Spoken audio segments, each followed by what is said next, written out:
Bienvenidos nuevamente. Vamos a trabajar, por favor, lo que corresponde a la historia del arte guatemalteco. En la clase anterior yo daba una introducción sobre los temas que comprenden, ¿verdad?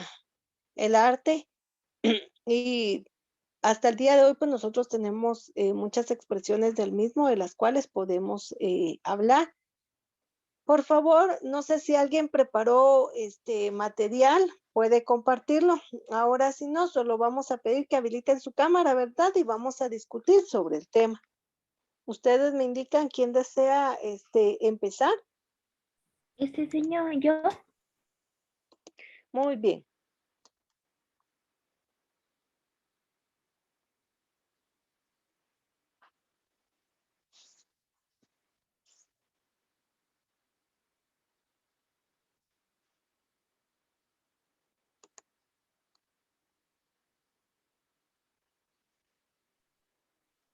el arte en Guatemala. El arte colonial guatemalteco surge gracias a la constante relación de los pobladores del entonces nuevo continente con aquellos provenientes del continente europeo. Esto propició los intercambios artísticos, culturales, abriendo así una nueva posibilidad de desarrollo artístico de la sociedad, lo que se ve reflejado en los avances de las bellas artes en la época, en la implementación, perfeccionamiento e interpretación de la cultura, arquitectura y pintura, incluso en la creación de talleres con artistas nacionales. El objetivo principal de la investigación fue desarrollar una lectura iconográfica de las pinturas más representativas de la época colonial en Guatemala, comprendida del siglo XVI al siglo XVIII, y que en la actualidad se exhiben en el Museo de Artes Coloniales de Antigua Guatemala, creando un catálogo de las obras y así contribuir en los esfuerzos de documentar el arte nacional y la creación de bibliografía con la cual se puede guiar a los interesados en llevar a cabo lecturas iconográficas de obras pictóricas. Para colocar en contexto a cualquier persona que tenga acceso a la investigación, sea experta en el arte, cuenta con un primer capítulo en toda la información básica sobre las pinturas iconográficas general de las tendencias a lo largo de la historia, sus posibilidades, composiciones técnicas y su relación con la religión. Se agrega un marco legal, pues los saqueos a los que ha visto expuesto el patrimonio guatemalteco y las dificultades experimentadas en el proceso para obtener acceso a las piezas estudiadas nos obliga a conocer más la legislación que debería garantizar la protección de estas obras artísticas. Como cuarto paso, se crea un contexto histórico para colocar en sintonía al lector sobre lo que sucedía en el momento de la creación de las obras y cómo todo influía directamente en el arte. Los temas a representar en el quinto capítulo encontramos la categoría de las pinturas agrupadas en primer lugar por autores, luego en ciclos pictóricos o temas en común, y por último la secuencia o cronología que pueda tener principalmente los ciclos. A partir de este orden que se lleva a cabo la lectura iconográfica de cada pieza, diagramando las láminas en las cuales se presenta cada obra en tres partes: preiconografía, que consiste en la descripción general de la obra iconográfica, donde se ubican y identifican y describen los personajes que integran la pintura, quiénes son y sus principales atributos. Y por último, la iconología, que es donde se realiza una interpretación de la obra de acuerdo a la historia, el contexto histórico y la simbología encontrada dentro de la obra.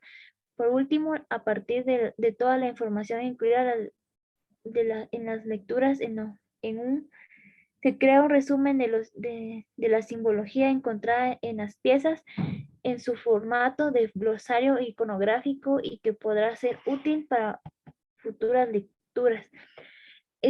Aquí están algunas fotografías del arte de Guatemala que puede encontrar en internet.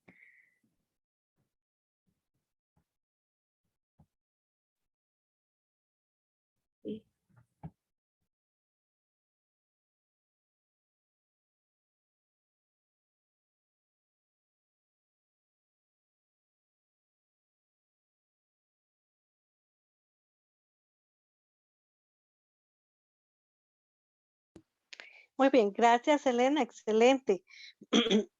En este caso, las pinturas, la arquitectura, ¿verdad? La escultura, eh, hablábamos, ¿verdad? De los trajes en sí y otras cuestiones dentro de también artesanas que se van a proyectar en el arte general. De lo que tú mostrabas es algo muy, muy, muy representativo que nosotros podemos observar en Antigua Guatemala. Ahí hay arquitectura, hay, les decía, artesanías, en pintura, en esculturas, en muchas otras situaciones.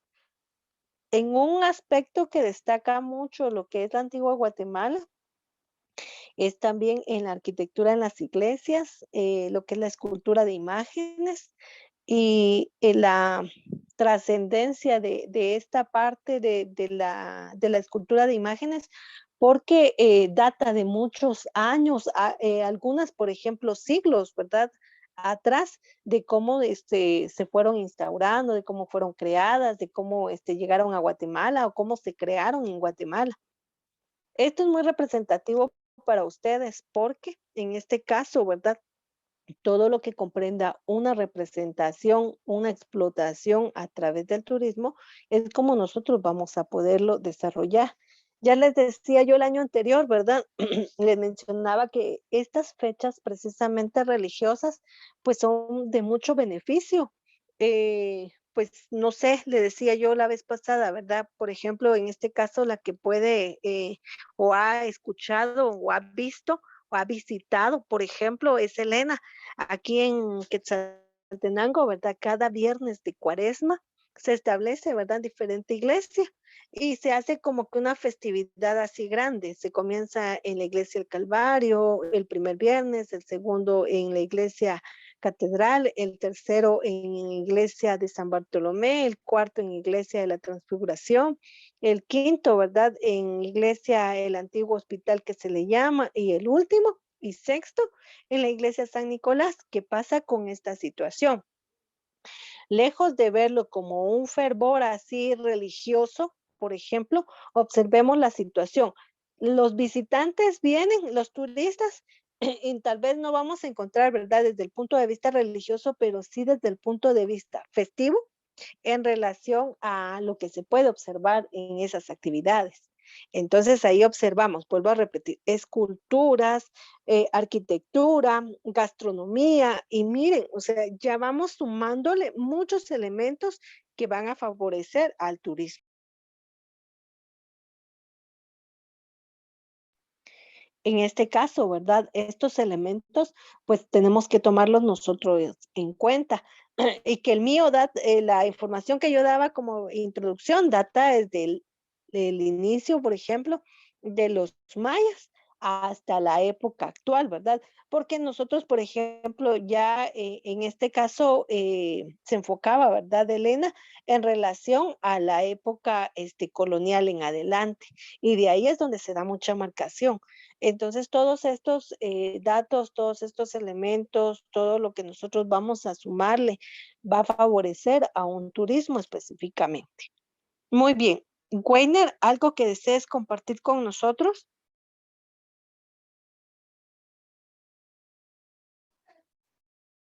No sé.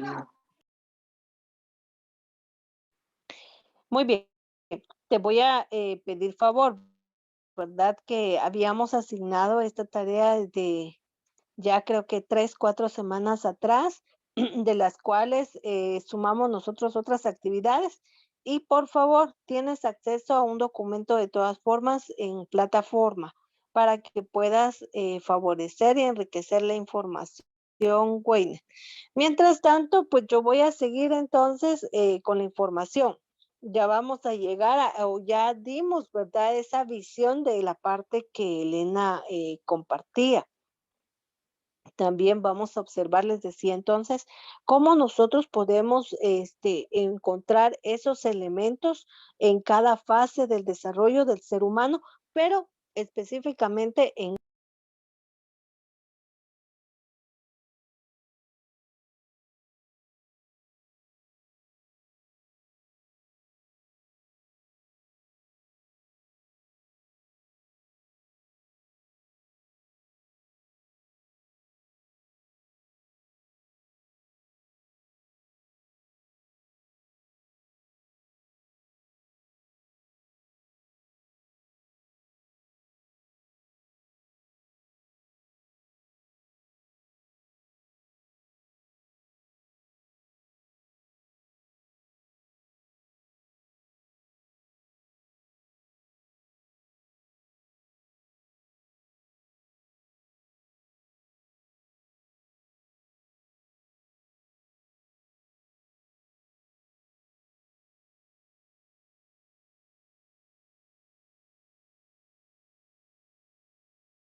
Muy bien, ahora vamos a continuar entonces.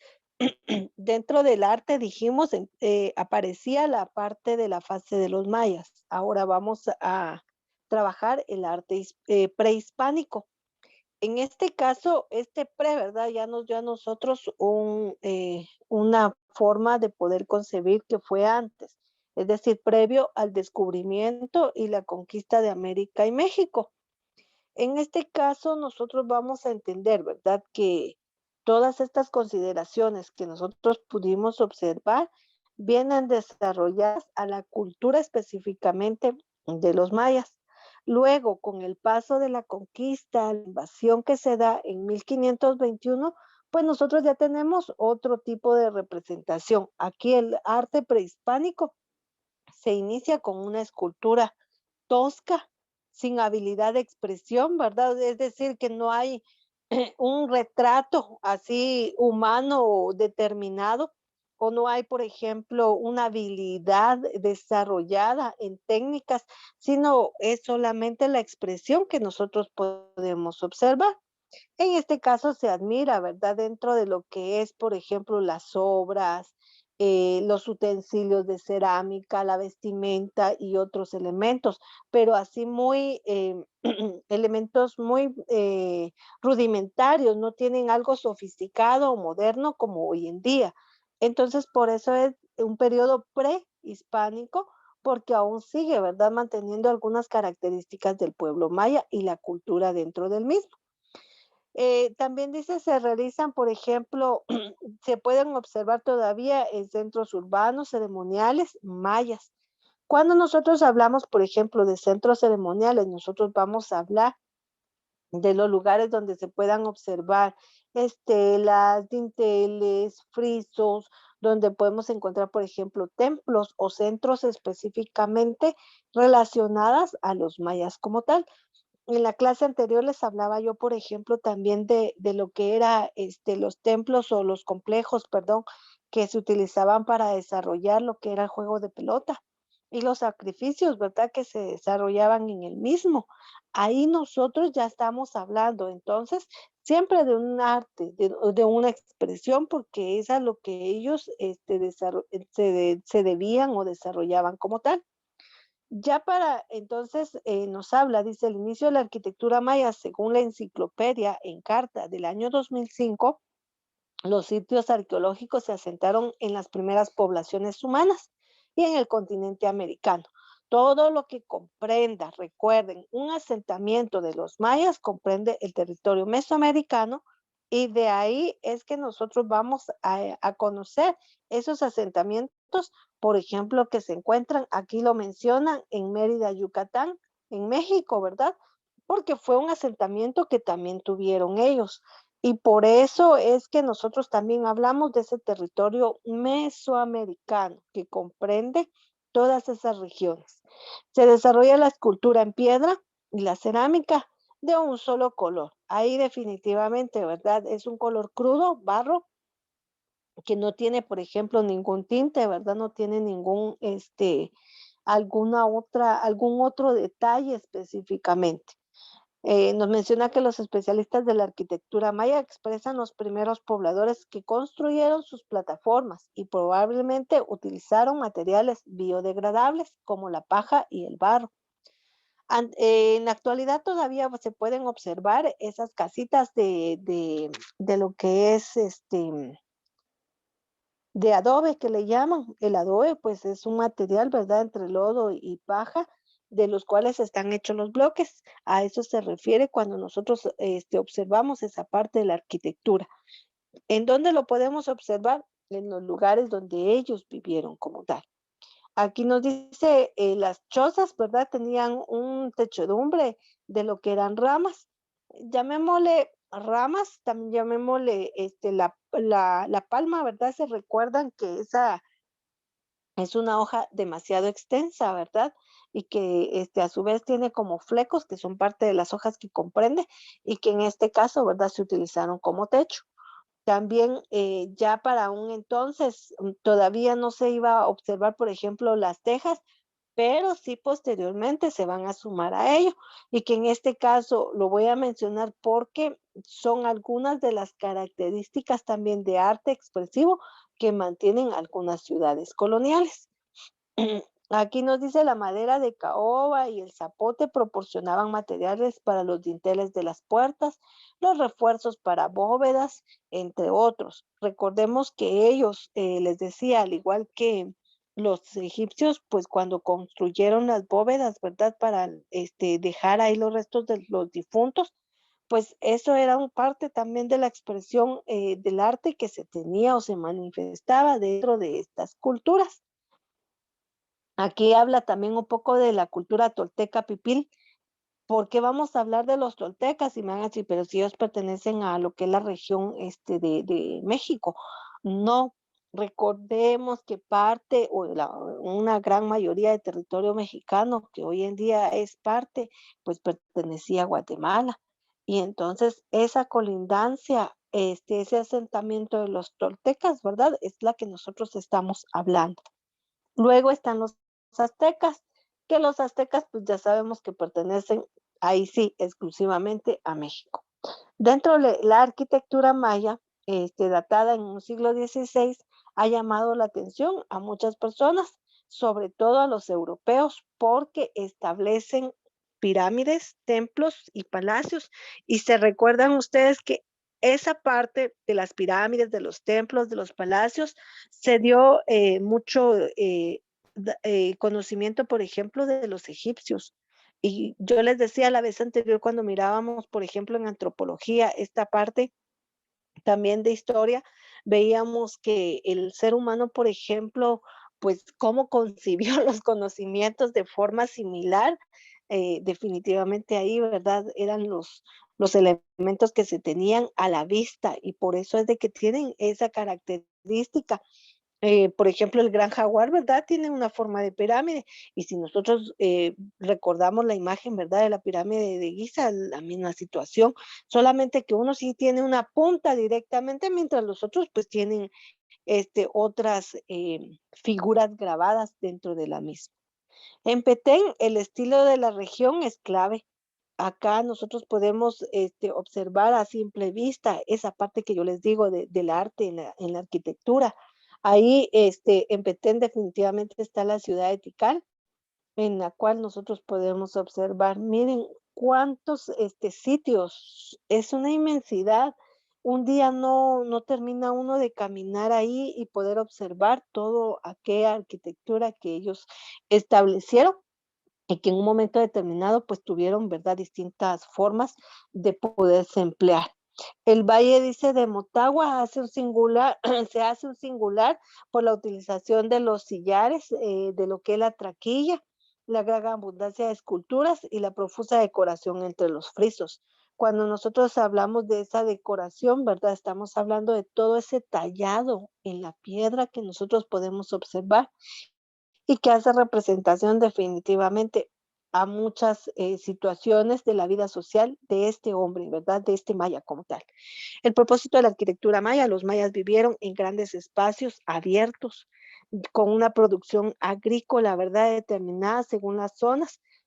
Regularmente ya habíamos hablado que los mayas, ¿verdad? Se destacaban por tener una estructura jerárquica social, es decir, todos los pobres pues vivían alrededor de los asentamientos, mientras que las personas religiosas, personajes importantes pues iban a vivir en estas ciudades mayas, ¿verdad? En los centros como tal. El modelo de concepto religioso y astronómico juega un papel importante para ellos, ya que todos los edificios, todos los palacios, todas las pirámides, como usted quiera llamarle, pues tienen una representación a esa cosmovisión, a esa forma de estudio que ellos tenían acerca del cosmos, de las estrellas, de la forma de la posición, ¿verdad? De la luna y otros astros, porque es increíble el poder conocer, les decía la vez anterior, de cómo está estructurada para ellos la luna, de cómo ellos pueden establecer una figura de conejo, ¿verdad? Y según la posición es como va avanzando el tiempo y cómo en un momento determinado esa posición de la luna y la figura que ellos enmarcan, ¿verdad? Como conejo, nos permite observar el tiempo de siembra, a eso se refiere. Otras características que manifiesta la arquitectura maya, que posee, dice, una similitud con la griega, con la romana, con la gótica, y ahí es donde entra esa incertidumbre, ¿verdad? Ahí es donde entra esa interrogante sin poderla resolver. O sea, cómo ellos conocieron ese tipo de arte, cómo ellos pudieron asociarlo, si estamos en, o sea, diferentes regiones territoriales, distancias enormes, ¿verdad? Entonces ahí es donde se queda un poquito ambigua la historia. Las paredes, dice, hechas de palos recubiertos de lodo de piedra, sin labrar, es decir, que todo era en un momento determinado, rudimentario. Pinturas en murales y decoraciones de fachadas de la época clásica, y que nosotros les decía, manifestamos mucho esa parte de la arquitectura romana, porque nosotros hemos visto, por ejemplo, se recuerdan los dinteles, los fustes, las bases, ¿verdad? De cómo se establecieron y que todavía prevalece ese estilo de arte arquitectónico en Quetzaltenango, ¿verdad? Y claro, en otros departamentos, pero yo voy a hablar acerca de lo que es muy visible aquí en Quetzaltenango. El modelo de la arquitectura maya supone que existen edificios de piedra en la primitiva etapa de formación de Huachactún. Huachactún, pues, es otra ciudad también, ¿verdad? Que se puede observar y que en este caso también tiene plataformas importantes que permiten observar, ¿verdad? Todo aquello de esos templos, de estos palacios que se tuvieron en aquel entonces. Habla sobre las pirámides de estuco, decoración de 16 mascarones de estuco de tamaño heroico con 4 escalinatas en una maravilla de la arquitectura primitiva. Bueno, para poder entender cada una de estas fases, nosotros tendríamos que tener imágenes, ¿verdad? Muy claras y certeras señalando estos aspectos de los cuales estoy yo hablando. Fíjense que cuando uno ve, por ejemplo, una pirámide común y corriente, pues nosotros vamos a observar que tiene lo que decía, ¿verdad? Escaleras, tiene ascensos o descensos según cómo usted lo visualice, que permite ver algunas figuras, ver algunas situaciones que vienen a ser representativas. Por ejemplo, dentro de la Plaza Mayor, en lo que es el Petén, fíjense que, perdón, en Tikal, fíjense que cuando uno sube esas escaleras es bien curioso porque la escalera tiene la medición del pie y tiene la elevación de altura de lo que usted literal va a hacer el doblez de la rodilla, del pie hacia arriba para poder subir la siguiente escalinata. Y cuando usted sube, usted va a poder darse cuenta que la inclinación de su cuerpo hace una reverencia. Y entonces ahí, hasta en eso, era de admirar y de asombro para poder observar cómo el hombre maya, al hacer algunos ascensos a esos templos, a esas ciudades, hacía reverencia al caminar. Yo pude comprobarlo y pude, o sea, tuve la oportunidad, llamémoslo así, ¿verdad?, de observar cómo se establece, porque en este caso, pues, lógicamente nosotros vamos a ver o vamos a encontrar en un momento, les decía, cuando usted va a subir una escalera, pues usted va en una forma así erecta, ¿verdad? Pero cuando va caminando en un desplazamiento normal, pero cuando usted va a subir en una escalinata, una escalera, pues usted va a hacer una inclinación, pero no es que usted vaya así, ¿verdad? Agachado. Cuando usted está en la Plaza Mayor, en Tikal, usted sí se agacha por la elevación que está y no sé cómo hace así y la rodilla, al subirla, tiene una medida estándar que le permite a usted que la inclinación que usted va a hacer sea de reverencia. Entonces ahí es donde nosotros encontramos estos aspectos, miren, detallitos muy mínimos dentro de la arquitectura y el arte que presentaron en su momento los mayas. Acá entonces tenemos, dice, la causa de la unidad del pueblo. Tenemos un periodo preclásico, un periodo posclásico, un periodo clásico y definitivamente, ¿verdad? Un periodo de desaparición de ellos como tal.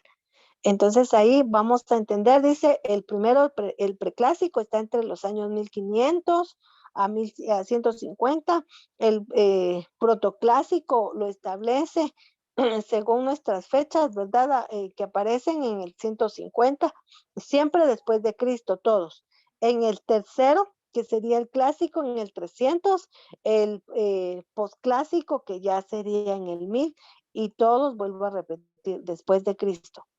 Y alguien, pues, la curiosidad, ¿verdad? Nosotros siempre hemos mantenido que, pues, los mayas tenían su propia religión y religión desarrollada a la cosmovisión como tal. Entonces, acá dice uno, bueno, cómo ellos encontraron esas bases de otras culturas para tenerla en la propia, cómo ellos identificaron, ¿verdad?, a un ser supremo si no conocían todavía a los españoles, si no habían desarrollado esos aspectos, no tenían contacto, ¿verdad?, con otra cultura así muy, como enraizada o acercada, ¿verdad? Hacia ellos, y que más sin embargo, vuelvo y repito, su calendario es el exacto a nivel mundial, mientras que el gregoriano que nosotros utilizamos hoy en día, pues nos sobran, ¿verdad? Horas. Entonces todo ello hace eh, que el mismo ser humano, ¿verdad? Investigue y busque más información sobre lo que uno puede observar dentro de este arte arquitectónico. Descripción de los edificios.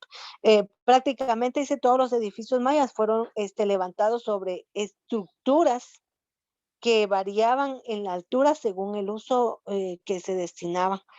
Y yo les decía la vez pasada, el templo Tikal, lo voy a mencionar siempre, llegaba, dice, 45 metros en caso de otros templos distintos.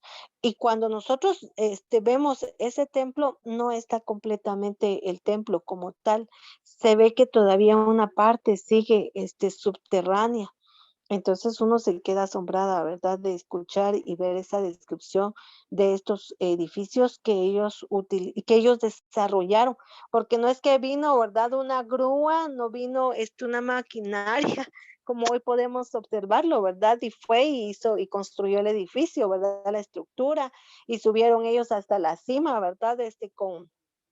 Con una grúa para poder colocar todas las partes, como nosotros vemos la construcción de hoy en día, ¿verdad? No, no habían elevadores, no habían, ¿verdad? Herramientas que pudieran en un momento tener esa elevación de toda esa piedra, de todos esos elementos que hoy en día existen todavía, se ven como decoraciones.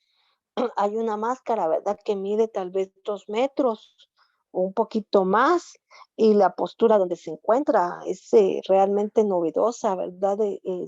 Uno lo ve con asombro y otros lo ven, ¿verdad? De acuerdo a un estudio científico.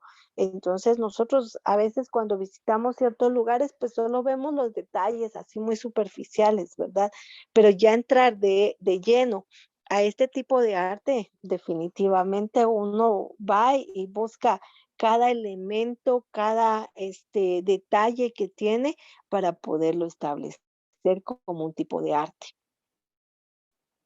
Esto es parte, entonces, les decía, de lo que comprende el arte dentro de lo que fue los mayas específicamente. Y nosotros podríamos ver no solamente esa parte. Recordemos que si yo estoy diciendo que el arte es una expresión de la cultura, tendría que ver la religión, tendría que ver el calendario maya, tendría que ver no solo la arquitectura, tendría que ver la gastronomía, tendría que ver la representación de las sociedades en específico. Acá ya me está hablando ahora de una pintura, ¿verdad? Ya me dejó atrás esa arquitectura, ahora ya me habla de una escultura y de una pintura, en donde dice fueron creativos y lograron una técnica depurada en lo que fue la escultura y la pintura. ¿Por qué? Porque nosotros ya vamos a ver cerámica, ya vamos a ver otras artes involucradas dentro del mismo. Y otra vez esa parte, vean, dice, rivalizan, dice, con la antigua Grecia y Roma, otra vez. Pero cómo ellos tenían ese conocimiento, ¿verdad? Ahí es donde deja mucha duda todos los elementos, dice, los artefactos de jade, una de la piedra preciosa, cotizada y que se tuvo, ¿verdad? Como moneda, pues al igual que un precio, ¿verdad? Del oro era el jade. Esa piedra verde, ¿verdad? Que nosotros vemos todavía en algunos objetos o algunas decoraciones. Pintaban, dice, sus casas internamente con colores vivos como el azul, el rojo. Y eso era lo que, o sea, llamaba la atención, ¿verdad? Dentro de los mismos. Hicieron murales y de hecho sí, existen murales dentro de esas cámaras que nosotros encontramos. Por eso es que se habla, ¿verdad? O hemos visto algunas pinturas en imágenes porque todavía existen y prevalecen. Claro está, no es una pintura tan estilizada y decorativa como un dibujo abstracto hoy en día, ¿verdad? No, o sea, es con respecto a lo que ellos en su momento tuvieron. Ya nos habla de los grifos y los jeroglíficos, miren, como parte de la escritura que ellos mantenían. En la escultura maya, dice, fueron notables los escultores y aquí fue en piedra y estuco. Definitivamente, esos relieves que nosotros podemos observar de algunos mayas dejan de verdad asombrado ver cómo ellos en un momento determinado tallaron esa piedra, cómo tuvieron esa organización, esa habilidad de poderlo desarrollar. ¿Qué refleja? Definitivamente la sociedad maya. Todo lo que comprende en ella. Dije entonces educación, religión, sociedad jerárquica, ¿verdad? Establecida entre gobiernos, producción, porque también dentro de vamos a entender que hubo una producción. Recordemos que uno de los elementos esenciales para ellos eran el maíz. Y les digo, si nos dedicamos a observar imágenes de todo lo que comprenda un arte maya, vamos a observar a los dioses, a los sacerdotes, a las personas míticas que tuvieron ellos, y que nosotros todavía tenemos un héroe, ¿verdad? Al cual celebramos el 20 de febrero.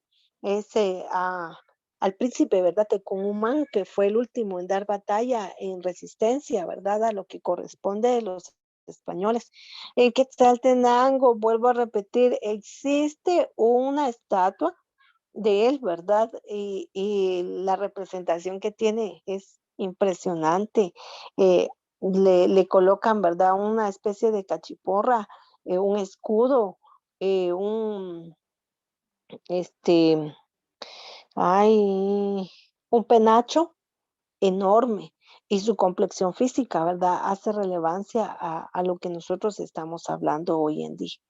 Entonces, todo ello comprende esta parte de lo que es el arte guatemalteco dentro o encajado, ¿verdad? A lo que corresponde a los mayas. La cerámica, ya habíamos hablado también parte de la cerámica, ¿verdad? La cerámica definitivamente lo podemos encontrar en algunos utensilios, en figuras específicamente, ¿verdad? Que se tiene. La parte lapidaria, es decir, aquellas tallas de piedra que se tienen, ¿verdad? Y nosotros podemos ir a observar en cualquier em, ¿qué? Lugar donde todavía aparecen ruinas mayas, esa parte lapidaria. Casi todas las piedras están talladas en esa parte.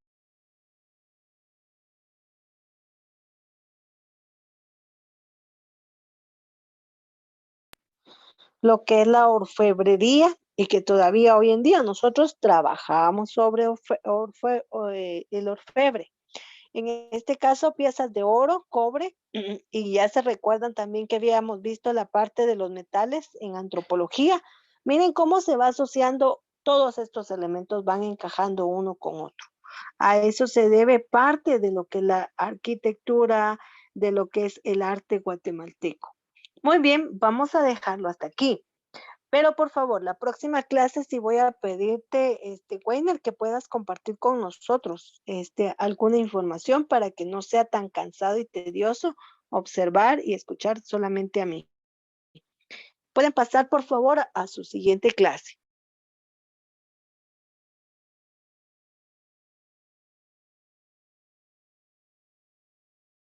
Está bien, señor, gracias. Muy bien.